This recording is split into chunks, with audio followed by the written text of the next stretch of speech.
Listening ad-free on Amazon Music. On the night of April 7th, 2014, 32-year-old Robin Spielbauer tucked her 10-year-old daughter into bed in their house in Amarillo, Texas. Robin told her daughter that she loved her, said goodnight, and then walked out of the room. Robin could hear the TV on in the front room of the house, and she began heading that way, but before she got there, she stopped to look in on her younger daughter. Robin peeked into her bedroom and saw the little girl was already fast asleep. And as soon as she saw this, Robin just felt this complete sense of calm come over her. As a single mother with 2 young kids, Robin's days could get busy and chaotic. But she was finally able to relax each night when she knew her daughters were safe and sound in their beds like they were right now. Robin left the bedroom and walked down the hall into the front room of the house, where she found her mom and dad watching TV. Robin took a seat on the couch with her parents, grabbed her phone out of her jeans pocket, and quickly sent a text message.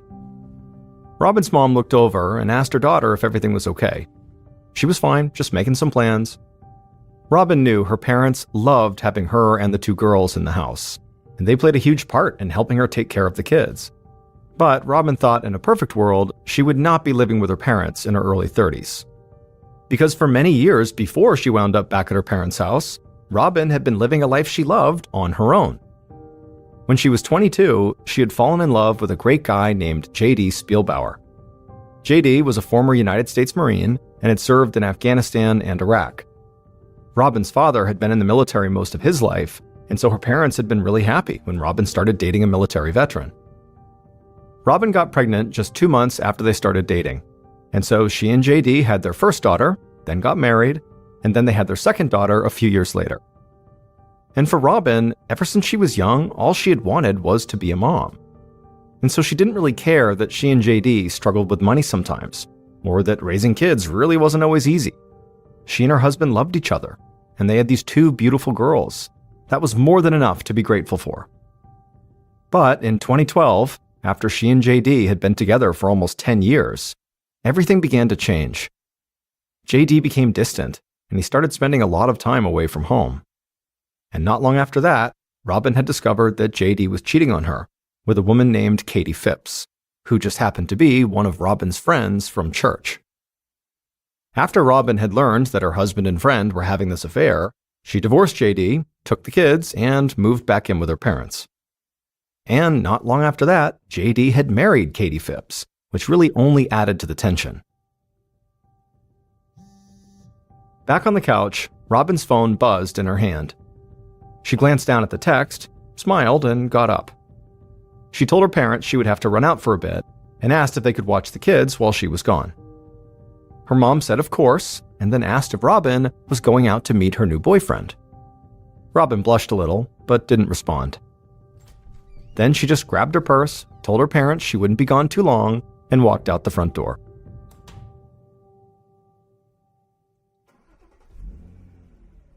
A few minutes later, at about 9:30 p.m., Robin drove her black Chevy Tahoe out of town and turned onto Helium Road, which was a long, winding dirt road surrounded by farmland on both sides. As she drove, Robin cranked up the country music on the radio and looked out at the huge Texas night sky. The only light on the road came from her headlights and the moon, and this made Robin feel like she was out in the middle of nowhere.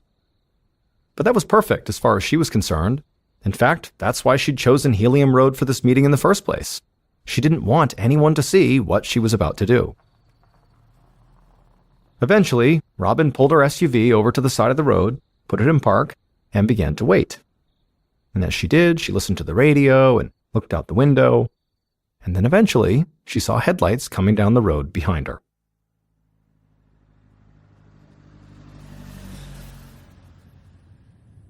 The following day, at noon, almost 15 hours after Robin had left her house, a middle-aged man drove his truck down Helium Road. The sun was bright, and it was about 65 degrees Fahrenheit. It looked and felt like a perfect spring day. As the man was driving, he spotted something in the distance, so he slowed down and squinted. And he was surprised by what he saw. 3 young girls were running down the road right towards him, and they were screaming. This part of Helium Road was usually pretty deserted, and it wasn't really a place where kids played. So the man immediately hit his brakes, put his truck in park, and stepped outside to see what was going on. He walked over to the girls and asked if they were okay. And without breaking their stride, all 3 girls pointed behind them and started yelling, "She's dead! She's dead!" The man looked where the girls were pointing, and he saw there was a black SUV parked on the side of the road. He told the girls to stay where they were, and then he ran over to the SUV. And when he got there, at first glance, it just looked like somebody had abandoned the vehicle. However, when he walked to the passenger side of the SUV and looked at the ground, he just froze. The man was in total shock at what he saw, and it horrified him that 3 young kids were clearly the first ones to have stumbled onto the scene. The man took a breath and steadied himself, then he grabbed his phone and dialed 911.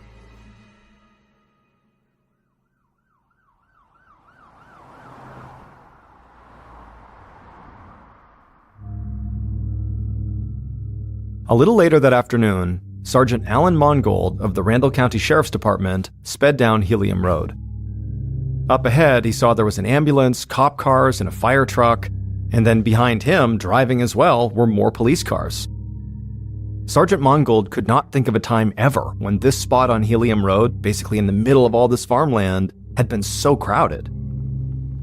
He eventually pulled over and parked his car not far from a black SUV and got out. And immediately, an officer ran over to meet him and said he'd taken statements from the 3 young girls and the man who had been there when he arrived, but he'd arranged for the girls to be taken home and he'd sent that man on his way. Mongold said that was fine, he would follow up with them if he needed to. And then he and the other officer walked around to the passenger side of this black SUV, and they joined a group of paramedics who were already standing there. But as soon as Mongold looked at the ground just outside the car, it was clear the paramedics could not do anything. Because lying there on the ground was a woman's body. And based on all the bugs crawling on her, Mongold knew she must have been dead for at least several hours. Mongold put on his gloves and crouched down next to the body. The woman was on her back, and immediately Mongold saw a deep dark bruise on the left side of her head. And at first glance, this bruise did not appear to be something she got just from falling down or something. It looked like something had been smashed into the side of her head, like a heavy object. And so at this point, Mongold felt confident he was very likely dealing with a murder. He reached into the woman's pockets, but found they were empty. So he told one of the officers on hand to run the plates of the SUV. And then he and the others started to do a sweep of the area. Within minutes, Mongold saw the officer who had just run the plates waving him over. Mongold joined him, and the officer said that the SUV was registered to a woman whose name was Robin Spielbauer, and the image of Robin Spielbauer that popped up matched the victim. Pretty soon, members of the county's forensics team arrived, and Sergeant Mongold searched the area around Robin's body and her SUV again. And this time, a forensic tech saw something that seemed really strange. The back windshield of Robin's SUV had a small crack in it, and embedded in the crack were tiny pieces of hot pink plastic. Now, neither the forensics tech nor Sergeant Mongold had any idea what this pink plastic was from. But the tech said hopefully that would become clear after they ran some tests. The investigative team spent hours searching up and down Helium Road, hoping to find a potential murder weapon or maybe Robin's cell phone. But other than those pink plastic flecks on the SUV windshield, there really wasn't much to go on. Mongold considered the possibility that this could have been a robbery gone wrong, that someone had gotten Robin to stop her car, attacked her, and had stolen her purse and her phone. But the idea that a carjacker would choose this road to try to rob someone where there wasn't a whole lot of traffic just didn't make a lot of sense to him. And so Mongold couldn't help but think that maybe Robin's killer was someone she knew.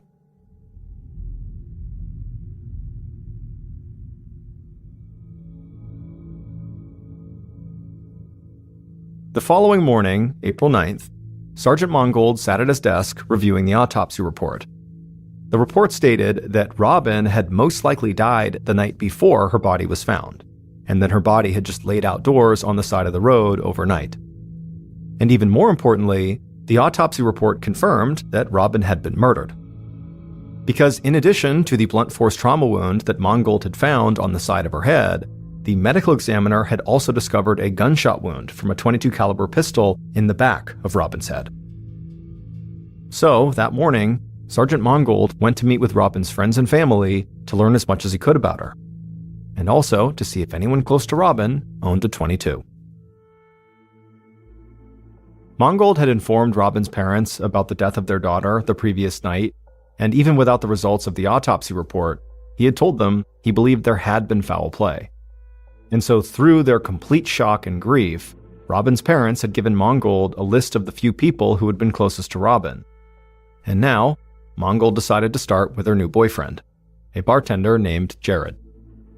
But the conversation with Jared proved to be pretty uneventful. Jared said he'd been working at the bar the night that Robin had died.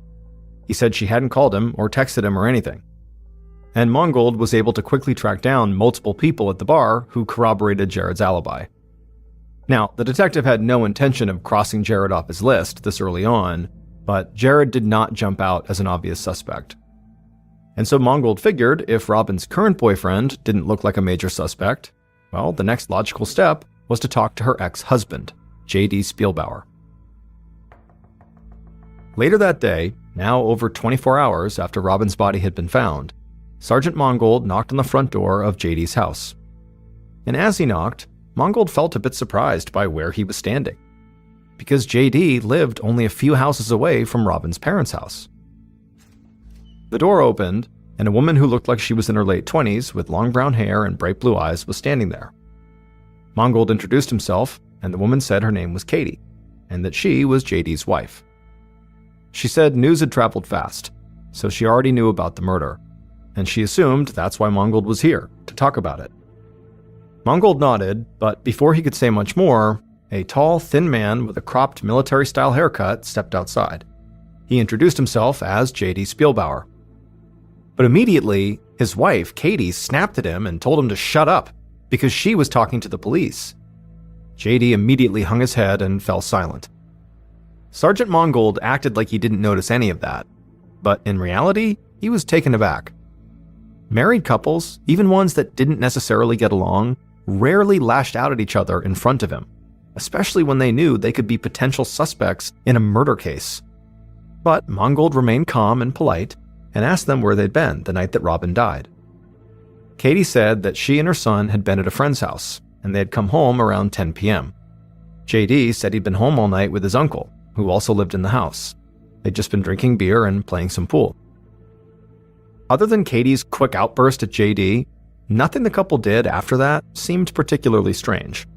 However, for some reason, Mongold just felt like there was a good chance both of these people were lying to his face. He talked to them for a bit longer, and then as they wrapped up, he told them he would be in touch if he needed any more information. But as he walked back to his car, Mongold already knew he'd be calling J.D. and Katie down to the station soon. He just needed to be better prepared if he was really going to interview them.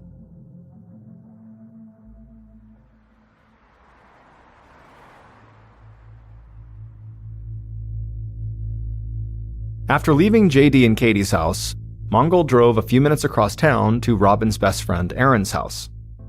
Robin's parents had told Mongold that Robin and Erin were extremely close and shared basically everything with each other. So Mongold thought she'd be a great person to talk to learn more about Robin, but also he figured if anybody had inside information on Robin's ex-husband and his new wife, it might be Erin. And as it would turn out, Erin knew a whole lot about Robin's ex and his new wife. She told him that at one point, she, Robin, J.D. and Katie had all been friends. But then J.D. and Katie had an affair and things got ugly. She said Robin constantly worried about the kids and wondered if she and J.D. should really be trying to co-parent them. Erin also said that J.D. talked a lot about suffering from PTSD because of his time in combat as a Marine. Mongold took notes on everything Erin was telling him. An affair, a divorce, and a potential custody battle could all be motives for murder. And while Mongold did not believe that all military vets suffering from PTSD were inherently violent, JD's condition was still something he had to consider. But Erin would tell Mongold something else that would instantly make him rethink his entire approach to JD and Katie. Erin said late last year, Robin had gone over to JD and Katie's house to drop off the kids. However, when Katie had come in and seen her husband and Robin talking, she screamed, grabbed Robin, slammed her into the fireplace, and threatened to ruin her life. That evening, Sergeant Mongold led JD into an interview room at the sheriff's station, and then he sat down next to him at a small round table that was pushed up against the wall. JD was wearing a t-shirt, jeans, and a baseball cap that he kept messing with like he was nervous. Mongold had spent most of the previous night trying to learn as much as possible about Robin, JD, and Katie's relationship, and he had worked with the phone company to secure a copy of text messages sent to and from Robin's cell phone. Mongold started the interview by asking JD to give him an overview of what he'd been doing on the night Robin died. JD spoke in a slow Texas drawl. He was polite and addressed Mongold as Sir, and he said basically the same thing he'd told Mongold when they met at the house. He'd been hanging out with his uncle at home, drinking and shooting pool. Mongold nodded and asked if he'd seen Robin at all on that day, but JD shook his head and said he had not seen or talked to her. Sergeant Mongold reached down and grabbed a file folder out of a briefcase. He opened the folder and pulled out a piece of paper. Then he turned to JD and said he wanted to help him because clearly JD was having trouble remembering things clearly. Mongold told JD that this piece of paper was a record of all the text messages Robin had sent and received on the night she died. And her final text exchange was with JD, just before 9:30 p.m. And it was clear from this text that the two of them had been planning to meet up that night. JD immediately took off his hat and ran his hand through his hair. He apologized for lying, and then as he tried to explain himself, he started to stammer. Finally, he got out that Robin was supposed to meet him that night at his house to talk about a standardized test their older daughter was supposed to take. However, JD said Robin never showed up. At this point, Mongold really began to press JD. He asked him if Robin had never showed up, why hadn't he reached out to her? And JD really struggled to come up with an answer. He remained polite and kept calling Mongold Sir, but as he was doing that, Mongold got the impression that this was not a man who planned things out, or who could easily organize his thoughts. And so eventually, Mongold told JD that he could assume only one of two things. JD had lied because he was the one who murdered Robin, or he had lied to cover for someone else. JD just shook his head and said he would never hurt Robin. But Mongold snapped back and said, well, if you didn't kill her, who did? JD went quiet for a second, and then he looked up at Mongold and just said, I have suspicions. Now, during this interview, JD did not come out and actually say who he suspected, but Mongold thought it was pretty clear. In fact, Mongold had the same suspicion since he talked to Robin's friend Erin. So Mongold didn't waste any time. He let JD go, and then had JD's wife, Katie, brought to the station and into the same small interview room. Katie was wearing a sweatshirt with a pink camouflage pattern on it, and while her husband, JD, had looked very nervous when he came in, Katie, on the other hand, just looked mad. But before Sergeant Mongold could even ask her a question, she said she needed him, Mongold, to tell her something. She said she needed to know if JD was having an affair with his ex-wife Robin. Mongold said he didn't know if that was the case, but he did know that JD and Robin had planned to see each other on the night that Robin died. After hearing this, Katie broke down sobbing and put her face in her hands. She said she knew it. She knew Robin had been trying to tear her marriage apart because Robin had never gotten over JD after the divorce. But despite all the obvious anger Katie felt towards Robin, she insisted that she had nothing to do with Robin's murder. However, despite what Katie and JD said during their interviews, Sergeant Mongold still decided to secure search warrants for their house and their cell phones, and he felt sure he would soon be able to arrest one or both of them.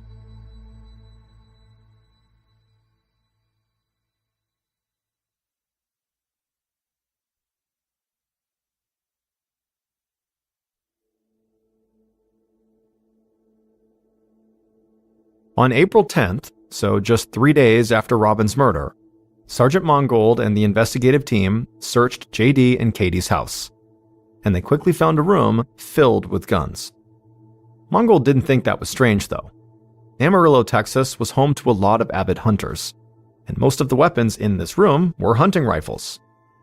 But one gun immediately caught the detective's eye. Sitting in an open case was a Sig Sauer .22 caliber pistol. Now, Robin had been shot with a .22. But that was not actually the only thing that made this gun stand out. This gun had hot pink plastic accents on part of the grip and the barrel. And when Mongold leaned down to get a better look, he noticed that part of the pink plastic on the grip was cracked, and that small pieces of the plastic appeared to be missing. And so right away, Mongold assumed that those small pieces of pink plastic that were missing must have wound up embedded in the back windshield of Robin's SUV. Investigators quickly found out that the gun was registered to Katie, and they even found photos she had posted on social media of her holding that gun.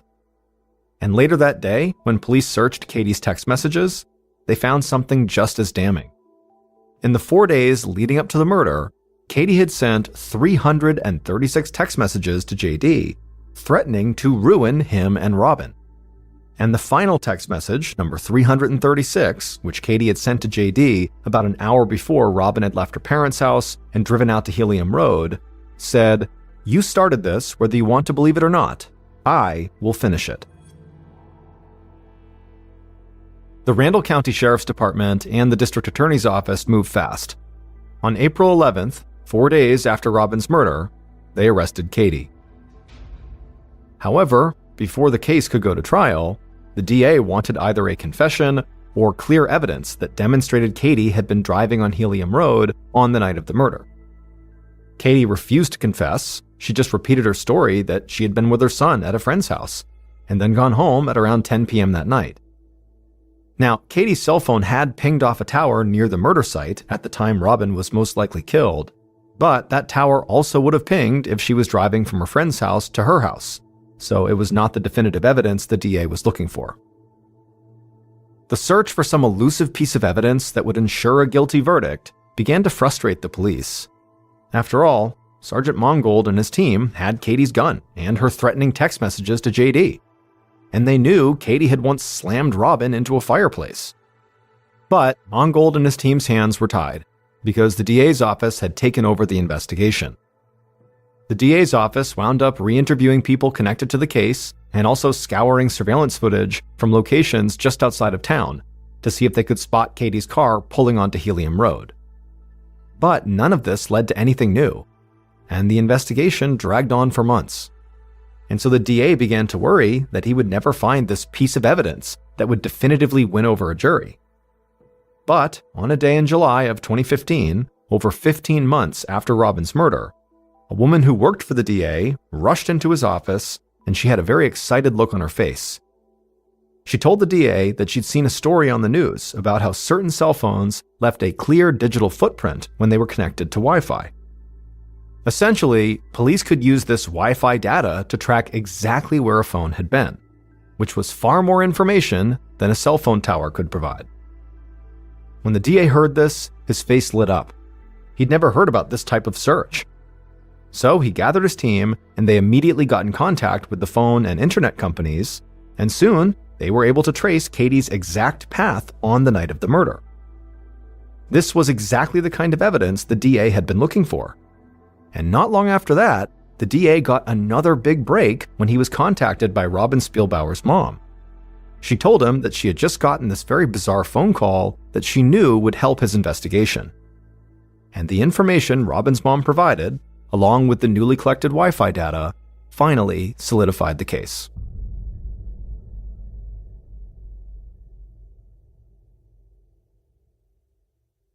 Based on the information from Robin's mom, cell phone and Wi-Fi data, and evidence collected throughout the investigation, the following is a reconstruction of what authorities believed happened to Robin Spielbauer on April 7, 2014.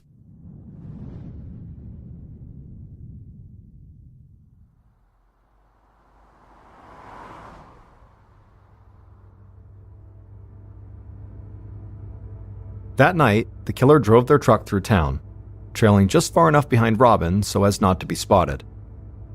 The city lights slowly disappeared behind them as the killer followed Robin out onto a dark dirt road. And after a few more minutes of driving, the killer saw Robin pull over and park. And so the killer slowed down as well and parked right behind her. Once they were stopped, the killer put on a pair of gloves, grabbed a gun from the passenger seat and then stepped outside, leaving their headlights on. The killer calmly walked towards the SUV, raised their gun, and slammed it against Robin's back windshield. The windshield cracked, and the killer heard Robin begin to scream from inside the vehicle. The driver's side door of the SUV suddenly flew open, and Robin lunged out of the car and started screaming at the killer. But the killer just raised their gun. Robin saw the gun in the headlights from the truck, and she ran towards the farmland that surrounded the road, trying to get away, but the killer followed, and they aimed at Robin in the low light, and they fired. The bullet struck Robin in the back of the head. She stumbled, her body twisted, and she fell to the ground on her back. The killer approached and saw Robin was still breathing, so they aimed the gun at her forehead and pulled the trigger again. But the gun jammed. The killer panicked. They rushed back to their truck, glancing over their shoulder to make sure Robin was not getting up and running off. The killer found a tire iron from the truck bed, took it, and ran back to the side of the road where Robin was still laying on the ground. The killer held up the tire iron and swung it hard into the side of Robin's head. Blood spilled from Robin's temple out onto the ground. Now she stopped breathing, and she died right there on the side of the road. The killer leaned down and took Robin's cell phone out of her pocket. They searched her other pocket for personal items, but she didn't have anything else on her. So the killer walked over to her SUV, leaned inside through the open driver's side door, and grabbed Robin's purse. And then with that in hand, they shut the door behind them. The killer ran back to their truck, hopped in the driver's seat, and sped off down the dirt road back towards their house in town. Once back inside the safety of their home, the killer walked right into their gun room, and they would put the gun they had just used to shoot Robin, a Sig Sauer .22 caliber pistol with a pink plastic grip, into an open gun case. At this point, the killer took a deep breath and began to calm down.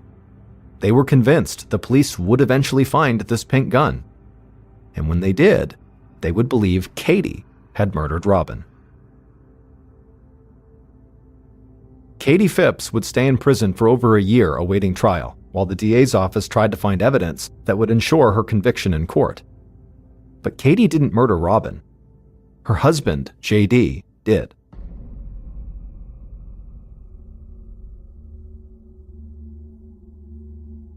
It would turn out that Katie's suspicions about JD and Robin had been correct.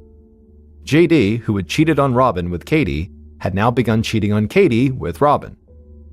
But JD knew Katie had caught on, and the whole thing had now turned into a total mess.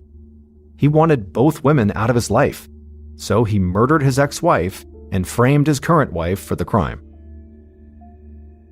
On the night of the murder, the way JD had lured Robin to Helium Road was he had been texting back and forth with her to set up a meeting on that secluded road. That way they could carry on their affair without being seen. Police had considered JD a suspect, but the bulk of the evidence they found seemed to point to his wife Katie. She had sent hundreds of threatening text messages, had physically assaulted Robin, and had claimed she was going to, quote, finish what JD had inadvertently started. And when tests were run on Katie's gun, the pink plastic from the weapon matched the pink plastic police had found embedded in Robin's back windshield. And so, after only a 4-day investigation, police had arrested and jailed Katie. But over a year later, as investigators and the DA tried to shore up their case before going to court, new evidence came to light. Katie's phone had not been connected to Wi-Fi on the night of her murder. However, her son's phone had. And so using the Wi-Fi data from her son's phone, in connection with cell phone tower from Katie's phone, police were able to see that on the night of the murder, Katie's route was directly from her friend's house back to her own house. At that point, they realized Katie had been telling the truth. She did not kill Robin. Also, investigators came to believe that many of Katie's threatening text messages to JD might have been about divorcing him and exposing his affair, not about harming Robin. So with this new evidence, police released Katie from jail, and the DA admitted he had rushed to judgment about her guilt. Once Katie was out, investigators quickly turned their attention to JD. And one of the first things they discovered was that JD's stories about suffering from PTSD were a complete lie, because JD had never served in the military.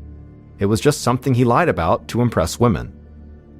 And so the fact he had successfully carried out this lie for years and had even convinced police it was true helped lead the investigators to believe that JD was much craftier than they had given him credit for. They came to assume that everything he'd told them during the investigation was potentially a lie, and that he had the personality and the mental capacity to frame someone else for murder. And then finally, when investigators really began to move in on JD, Robin's mom contacted the DA about this bizarre phone call she got. She said that JD had called her and asked her to lend him a significant amount of money so that he could take his daughters on a trip to New York ASAP. With everything else investigators had learned, they saw this as a huge red flag. They believed the reason JD was trying to go to New York was actually just to make a run for the Canadian border. So they arrested JD before he could leave town, and they charged him with the murder of his ex-wife Robin. JD was found guilty of murder and sentenced to life in prison. He'll have a chance for parole in 2046. Despite the conviction, some members of the sheriff's department continued to believe that Katie had played a role in this crime. But once she was released from jail, Katie was never arrested or charged again in connection with Robin's murder. In 1978, a 23-year-old named Stephen Kubacki was attending a college called Hope University in Michigan. It was a small Christian school where he was studying German and history. Stephen was a little more free-spirited than the typical student enrolled at Hope University, which is very conservative. He was a big-time outdoor enthusiast, and he loved to go skiing. In February of 1978, which was just months before Stephen was set to graduate, he decided he wanted to go on a solo ski trip around the Lake Michigan area. And so this area was known as the Lake Michigan Triangle. It's also known as just the Michigan Triangle, and it's an awful lot like the Bermuda Triangle, which is in that northern section of the Atlantic Ocean where planes and boats have gone missing over the years kind of inexplicably.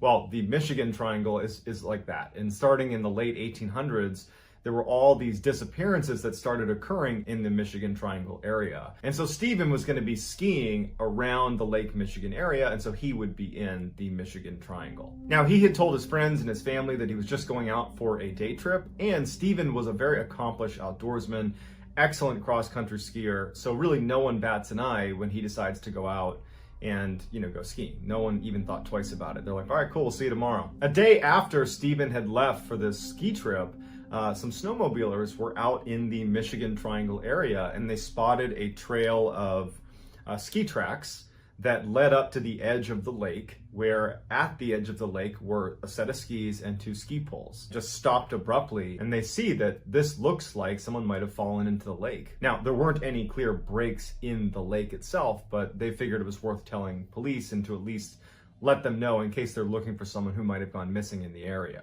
And so it was around this time that Stephen Kubacki's friends and family started to recognize that he wasn't back yet, and he should have been. And so they end up calling in an official missing persons report because he should have been back.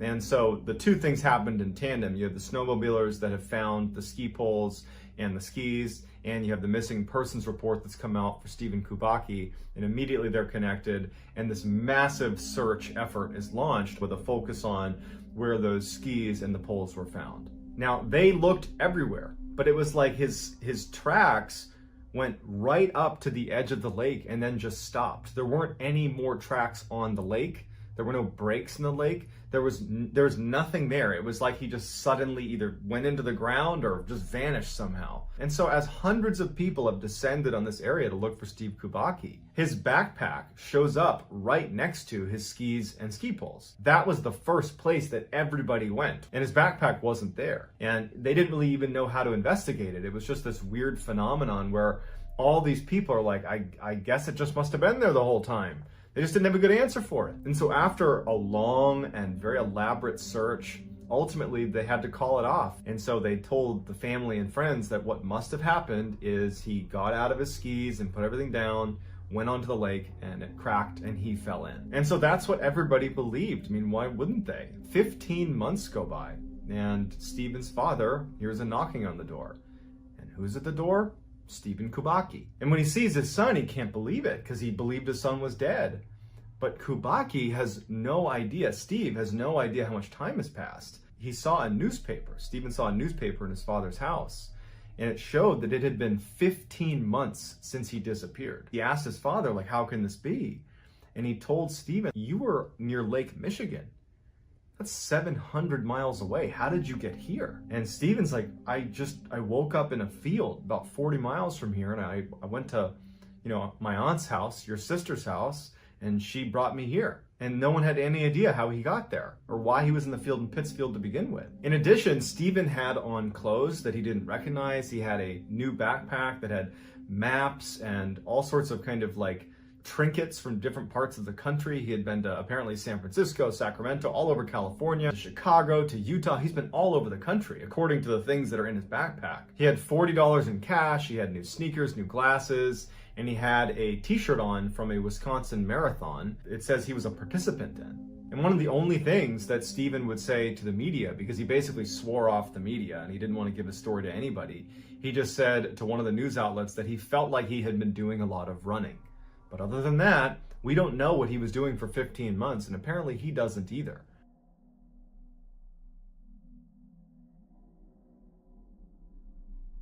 In early 2018, Danny Philippidis was a 49-year-old firefighter living in Canada. He had a wife, he had 2 kids, he was happy, healthy, successful, and every year, he and his colleagues at the firehouse would go on a ski trip to New York, where they would go skiing at a mountain called Whiteface. And so on February 7th, 2018, Danny and his 7 colleagues are at Whiteface. They're enjoying themselves. Danny was an avid skier. Like, this is something he really looked forward to, was this annual retreat to Whiteface Mountain. And it was getting to be lunchtime, and his 7 colleagues said, hey, let's go down to the lodge and get a bite to eat. Danny was just having a great time on the mountain, and he was like, I'm gonna just do a couple more runs. I'll meet you guys in about 30 minutes or so. I'm gonna do a couple more runs before lunch. So they go down to the lodge, and Danny continues to do a couple more runs. And so after an hour or so, and Danny still hasn't shown up at the lodge, his 7 colleagues have finished eating, and they're like, you know what? I bet Danny just decided he wanted to skip lunch, and he's probably just fine. And so they end up just going out and skiing the rest of the day. But by the end of the night, when the mountain is starting to shut down, they're all checking their phones for messages from Danny. They haven't gotten anything from him. They haven't seen him. They decide, let's go check out, his room back at the hotel and make sure that he's there. Maybe he got sick and he left, something like that. And the resort was attached to the mountain itself. So they just walked right over to his room. They knocked, he didn't answer, but then they went out back and they found his car, and his car was still there. They went to the front desk, they explained the situation. They ended up going in the room and checking to see if he was in there. He wasn't, but all of his personal belongings are still inside of the room.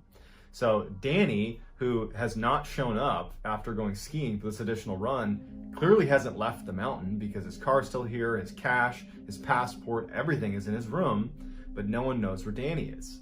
And so they launched this massive search for Danny. And I mean, this day it was so crowded at Whiteface. There's so many people there. And also it had snowed a ton before they even started skiing that day. So it would have been very difficult to move very far off the mountain, let's say, if someone wanted to. There was too much snow on the ground. So he couldn't have gotten very far. And there were lots of people there that they could interview to say, have you seen this man? They had a picture of him, and no one had seen him. And there was no sign of him. Despite this massive search effort, no one has any idea what happened to him. The authorities call off the search and they tell his loved ones and his friends that Danny must have succumbed to the elements. That's the only explanation we can give. We can't find him now because the snow's pretty deep, but hopefully when the weather warms up, we'll be able to launch another search and we can recover his body.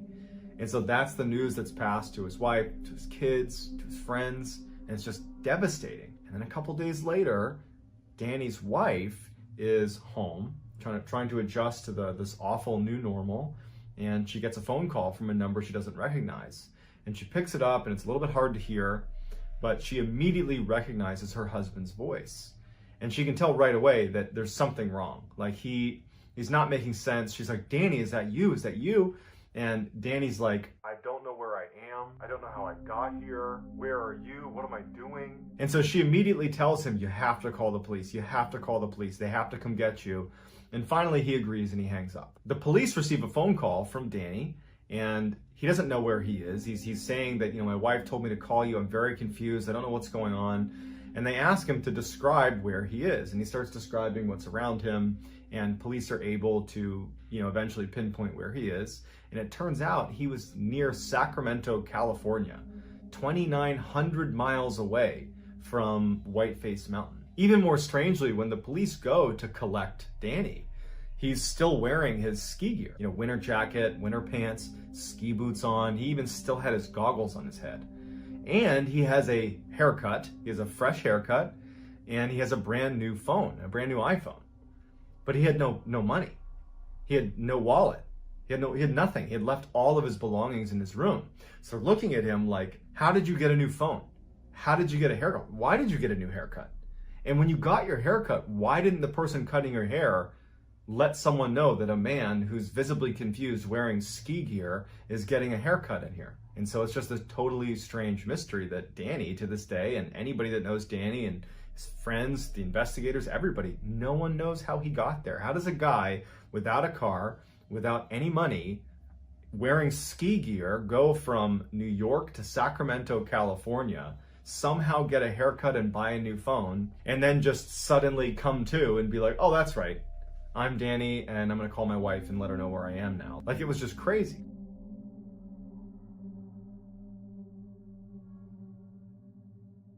So this last story was documented in the official American Ethnology Report from 1897, 1898. Although the story is, well documented in this report, the location is unclear. People have speculated that it's either Ireland, Scotland, or Wales. So just take this with a grain of salt that the location is not known. It's an older story, but it was officially documented in an official report. In 1898, a 12-year-old boy was playing at this river that ran near his house. He was out in the forest, he was playing to this river, and he had a bow and arrow, and he was practicing shooting his bow and arrow. And after a little while, he got bored of his bow and arrow, and he went to the stream itself, and he started to build a little dam in the river to try to catch some fish. And as he's building this thing up, he's down on his knees building up this little dam in the river, he notices someone is walking down the river towards him. And he looks up, and he would describe this person as looking normal, a normal looking stranger. It's a gentleman who shows up. He's wearing a nice suit. He walks over to Wofford, and he apparently just came out of the woods. And he says, hey, what are you doing? And the boy, he's like, oh, I'm making this fish trap. And he's like, man, that looks like a lot of work. Like, you should take a break. And the boy's like, yeah, I guess I could take a break. And the gentleman just says, well, if you want, while you're taking this break, you can come to my house. It's just up past the bend here. My family's there. You can have a meal with us, and then you can come back and you can finish your fish trap. And so, this is a different time. This is the late 1800s, and I'm not suggesting that at the time it was totally cool to go with strangers into weird houses in the forest, but the boy felt compelled to say yes. He didn't want to be rude, and maybe his fear of strangers is less extreme than it is, for us today in 2020. And so he agrees to go with the man. They make their way up past the river into the forest a little bit, and they come up to this cabin. Now, the boy played in the woods here, and he had never seen this house before. But he's not too concerned, because as soon as he gets to the house, this cabin in the woods, he sees that the lights are on, and he hears kids playing inside, and a close family friend of his family's is sitting on the porch talking to one of the other apparently family members of the stranger. And so the boy's put at ease, and he says hi to the family friend, and the family friend, waves back. The boy goes inside, and he sees that this family has a couple of kids, roughly his age. They're playing, goofing around. They have dinner, they have this wonderful meal, and the boy, Wofford, is like, man, this is so great. And after the meal, he lays down and falls asleep. He kind of loses track of time. The boy falls asleep at this cabin. And so he wakes up early the next morning, and he feels horrible because he didn't mean to fall asleep, and he didn't tell anyone from his family where he was going. And he's thinking, man, they're going to be so worried about me. And so as he's getting up to leave, the stranger is already awake, the one that had met him down by the river and called him up to the house. And the boy says, hey, can you walk me down back to the river? And the stranger's like, I can take you part of the way down, sure. So the two of them, they're having small talk, and the boy's thanking the man for his generosity. And so as they're walking, they're passing by an orchard on one side and a cornfield on the other. And it's this beautiful morning, the sun's just coming up, and the boy remembers thinking how beautiful the setting was. But he also was thinking, like, I don't I don't even know where I am right now. And I'm assuming he's walking me back to where I live, but this doesn't look familiar at all. And the stranger stops. They get to almost a junction right at the end of the orchard and of the cornfield. And the stranger tells the boy, Wofford, he says, hey, just go straight. You're gonna turn down this way, turn back, and you'll be at the river again where we met. And the boy thanks the stranger, and the stranger turns and starts walking back towards his cabin and says, hey, good luck, see ya. And the boy starts following the man's directions. And Wofford, as he's walking, following the stranger's directions, he's suddenly curious and turns around to look back at this strange person who had brought him up to the house and then now brought him back. And he's stunned because suddenly the orchard and the cornfield are not there. There is no orchard or cornfield. It's just deep, dark forest. And he's like, what's going on? He turns back and there's a search party, or it looks like a search party, running up to him. Part of the search party is the family friend that he had seen at the house. And the boy's like looking at these people running towards him, like they're running to him. And he recognizes the family friend, and he can tell they're like urgently looking for him. And he felt bad because he knows he slept over through the night. So he's like, hey, I'm here. And they're like, where have you been? And the boy turns to the family friend and he's like, didn't you tell them I was with you? And the family friend is like, what are you talking about? And he's like, yeah, the house with the family. We ate dinner together last night. And the family friend is like, I've been looking for you for the past several days. I've been with your family looking for you. You've been gone for 3 days. And the boy is like, what? And as he's describing the kind of general vicinity of where this cabin was, he's kind of pointing back up towards where it was and describing it from where the river was. The family says to him that since you've been missing, we've heard rhythmic drumming non-stop coming from the section of the forest that you just described. We could never pinpoint where it was coming from. And now that you just showed up, the drumming has stopped. And so the kid's terrified, but there's no answers. Pretty creepy. So 3 very strange stories that luckily all of them ended with the person being found again, but it doesn't change the fact that the mystery remains. Where did they go? It's like they left the earth for a couple of days, or in Stephen Kubaki's case, for over a year, and then came back. It was like a glitch in the matrix or something.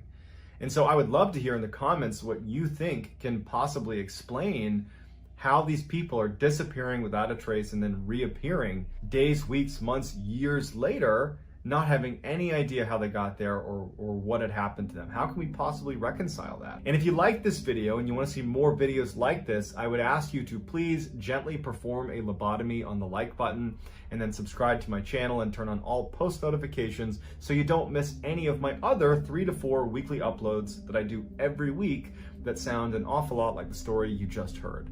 If you want to get in touch with me, you can message me on Instagram. My handle is JohnBallen416. I'm also very...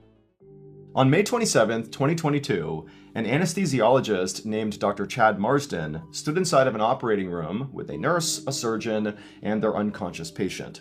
Dr. Marsden worked at the Baylor Scott & White Surgicare Center in Dallas, Texas, and it was his job to make sure patients stayed asleep during surgery and then woke up safely afterward.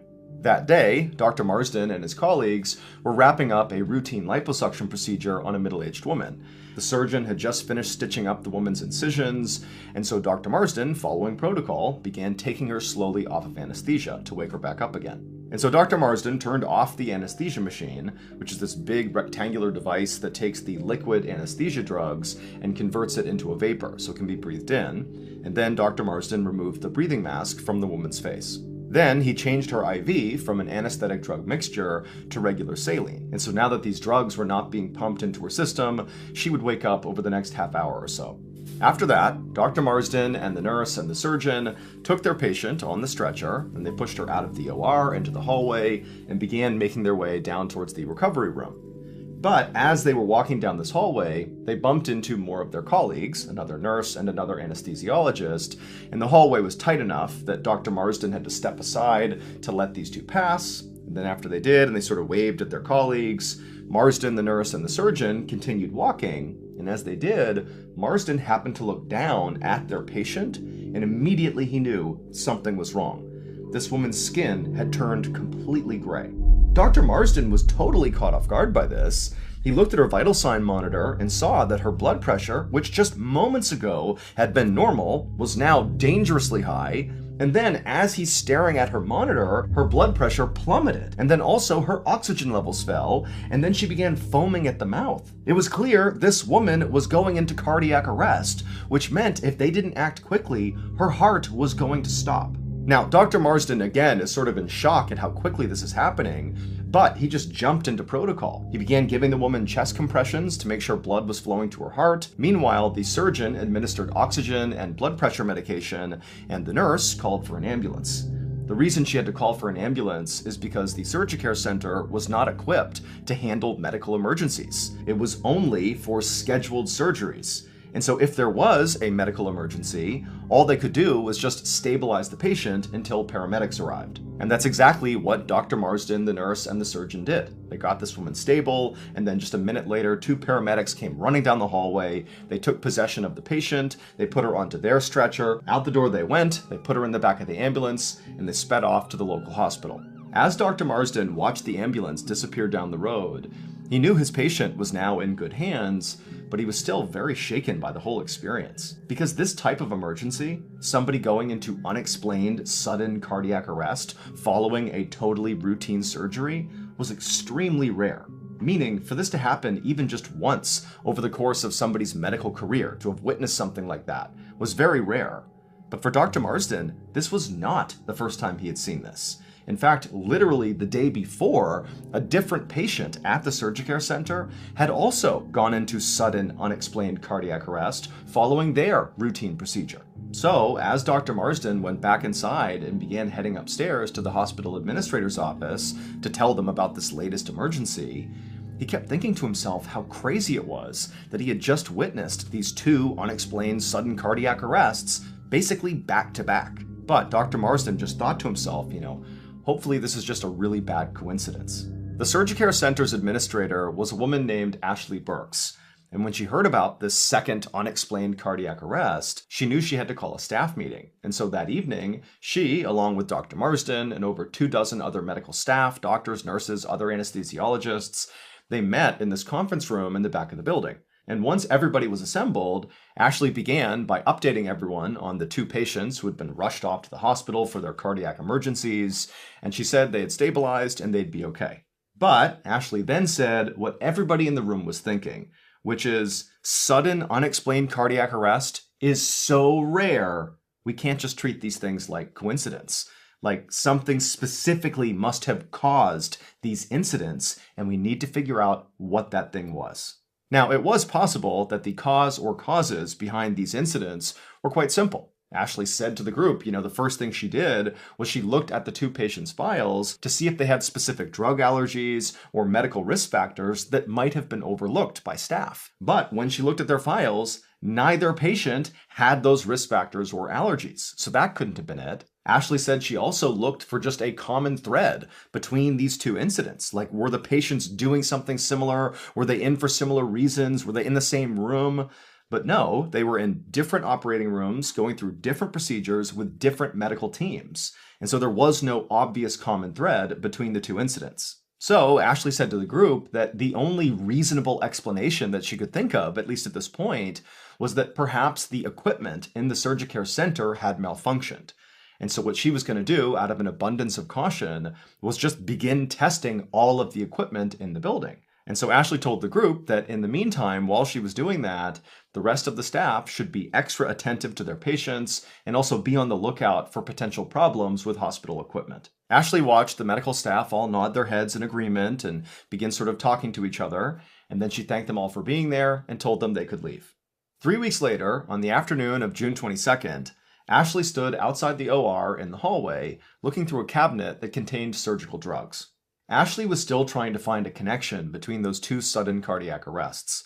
She'd already checked all the Surgicare Center's equipment, from the anesthesia machines to the vital sign monitors to the breathing tubes, and everything was in perfect working condition. And so now, checking these drugs inside of this cabinet was sort of like her last resort. She'd printed out a list of recent drug recalls and was now comparing that list against all of the drugs inside of this cabinet.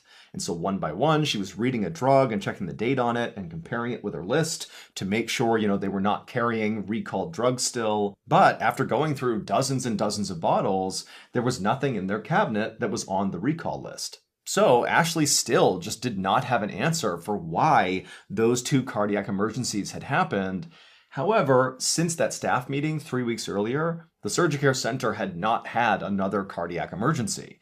And so Ashley was thinking to herself, maybe, despite not knowing how this happened, these troubles are in the past. Ashley shut the drug cabinet and walked down the hallway towards the break room to grab her lunch. But the moment she walked inside, she saw a group of her colleagues sitting around a table looking very upset. In fact, some people were visibly crying. And so Ashley walked up to them and said, "Hey, what's going on?"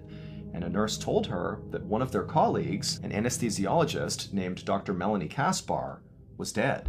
Apparently, the night before, she had had a heart attack at her home, and her husband had found her and called 911, but unfortunately, by the time paramedics arrived, she was already deceased.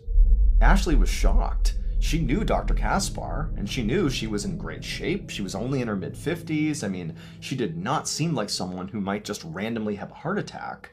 But then also, Ashley began to think that she remembered hearing in the last few days that Dr. Kaspar had actually been feeling sick. And so she wondered if maybe whatever illness she was suffering from had something to do with her heart attack. Either way, as the SurgiCare administrator, it was Ashley's job to plan staff events like memorial services. And so Ashley told the group, hey, I'll get to work putting together a small ceremony for Dr. Kaspar. 5 days later, on June 27th, Ashley was sitting in front of her office computer ordering supplies for Dr. Kaspar's memorial when suddenly she heard these loud, fast footsteps out in the hall as if somebody was sprinting towards her office. And then a moment later, Ashley saw her door burst open and the anesthesiologist, Dr. Chad Marsden, was standing there and he looked absolutely horrified and he just said to her, "It's happening again." Ashley's stomach dropped. And she jumped up and sprinted after Dr. Marsden, and they made their way to the hallway outside of the OR. And when they got there, Ashley immediately heard the sound of that long single beep of somebody's heart monitor flatlining. And she looked over and she saw one of the doors to an operating room was open, and inside she saw a surgeon performing chest compressions on an elderly patient. And even from out in the hall, Ashley could tell this man was unconscious, his skin was gray, and he was foaming at the mouth. It was exactly like the other cardiac emergencies that had happened before. Except this time was worse, because that beep, that flatlining beep, meant that this man's heart had actually stopped. And so Ashley just stood there in horror, watching the surgeon perform these chest compressions, knowing that if that didn't work, if they couldn't get this man's heart started again, he was about to die.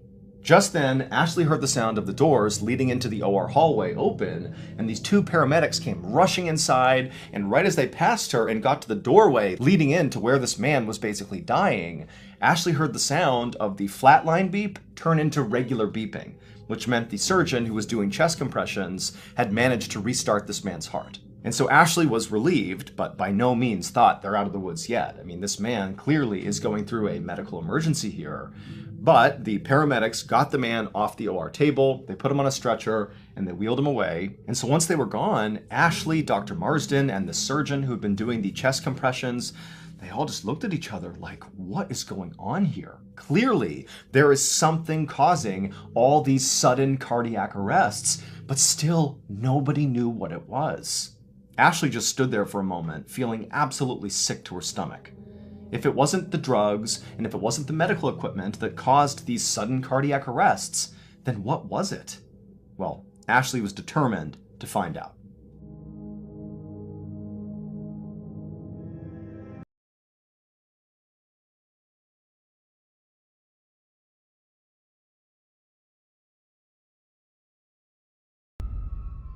Over the next 2 months, Ashley interviewed and observed every single employee of the SurgiCare Center to make sure they really were following their protocol absolutely to a T.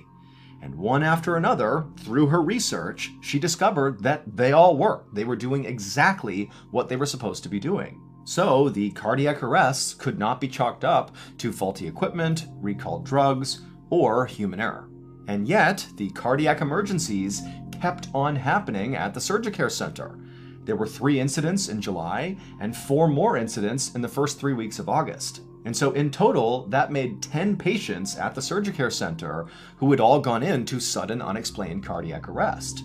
Now, none of them had died, but Ashley knew a few of them had been left with permanent heart damage. People were getting seriously injured on her watch.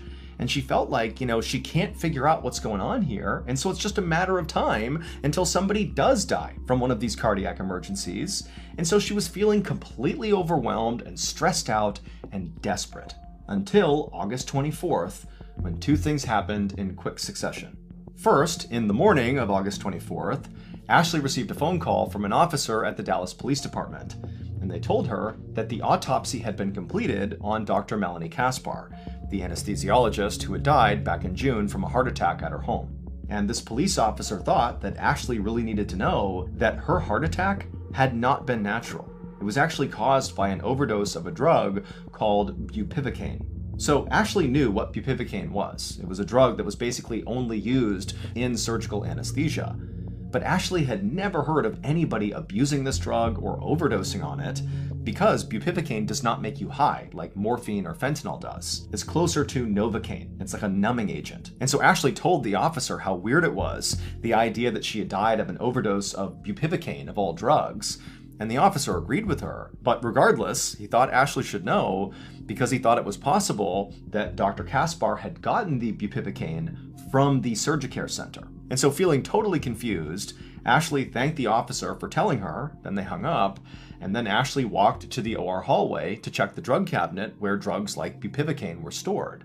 But as soon as she entered that hallway, the second thing happened that day. Ashley heard chaos break out inside of an operating room where she knew an 18-year-old boy was undergoing what should have been a routine sinus surgery. And so she watched helplessly as the doors flung open and a nurse came running out into the hall to call an ambulance. And then inside the room, Ashley saw an anesthesiologist performing chest compressions on this boy, and another doctor was administering oxygen and blood pressure medication. It was the same nightmare playing out now for an 11th time. But this time, after the EMTs wheeled this boy away to be driven off to the local hospital, Ashley was so desperate to figure out what was going on here that she just couldn't wait. And so she rounded up a couple of hospital staffers that were nearby, and they went into that operating room, and they checked the medical equipment, they checked the drugs that had been used, they searched the floor for anything that might have had something to do with this. I mean, they even searched the trash can. And in the trash, Ashley found something that the second she saw it, it made her blood run cold. She couldn't believe somebody would do something this awful, or why they would do this. And so she took the thing she found in the trash and she ran out of the operating room and upstairs to call the police. Minutes later, 2 police officers arrived at the Surgicare Center and they saw what Ashley had found in the trash. When they looked at it, they knew they had a very serious situation on their hands. And so right away, they roped off the operating room where this 18-year-old boy had been, and they began looking for evidence inside of there. And then also, they began reviewing the security camera footage from the OR hallway. And as they reviewed this footage, they would find something truly chilling going on in that hallway that totally explained all of the sudden cardiac arrests that had been happening inside the Surgicare Center. This is what they saw on the clearest piece of footage, which was shot 5 days earlier on August 19th. A hospital employee is seen walking down the OR hallway carrying a stack of papers under his arm. He walks past a couple of his colleagues and he arrives in front of this big metallic device that sort of looks like a refrigerator, and he opens it up and he reaches inside and he pulls out a saline IV bag.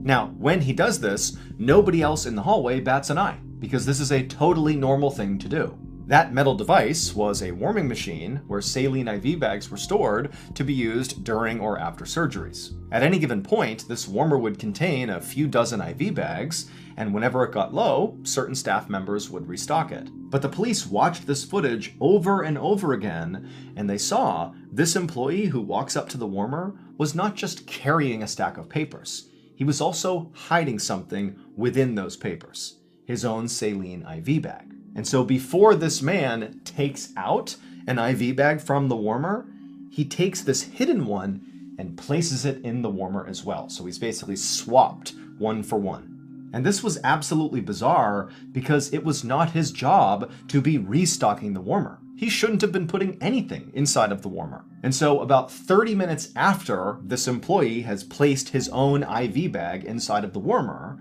a nurse comes out of the OR, walks down the hallway, opens up the warmer, takes one of the warmed up IV bags, carries it down the hall, goes back into the OR, and minutes later, her patient goes into cardiac arrest. It would turn out that nurse had inadvertently grabbed the saline bag that the male employee had secretly placed just minutes before.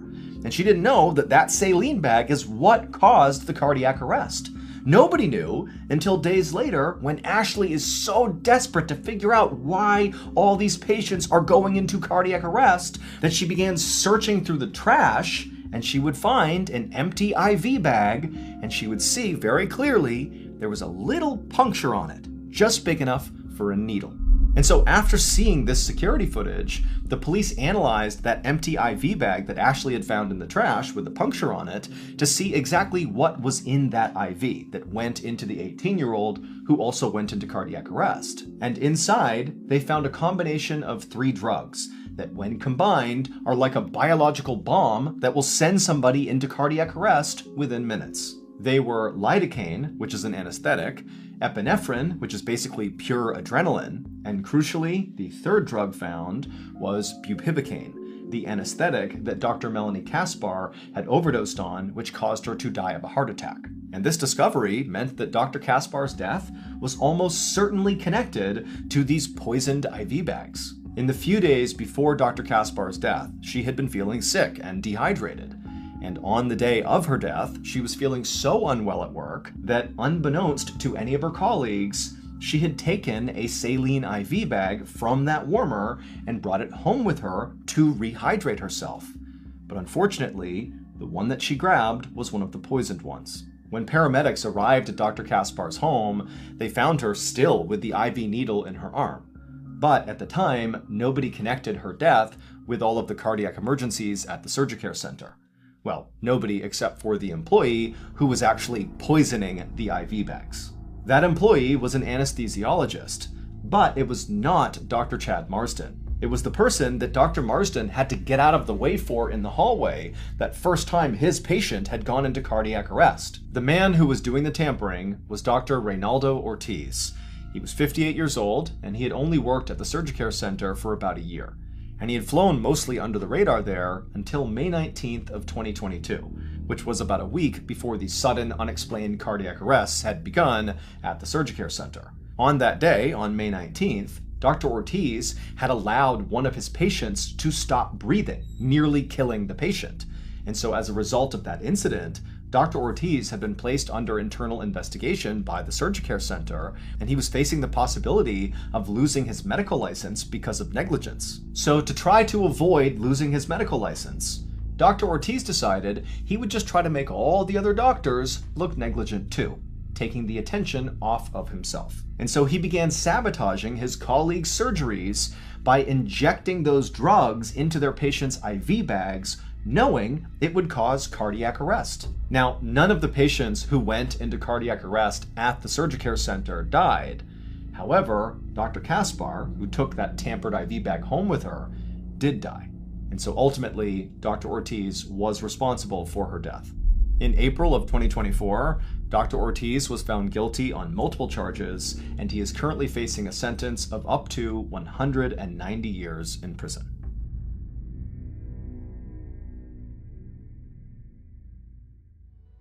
If you don't know this, late last year, we launched a brand new, strange, dark, and mysterious show called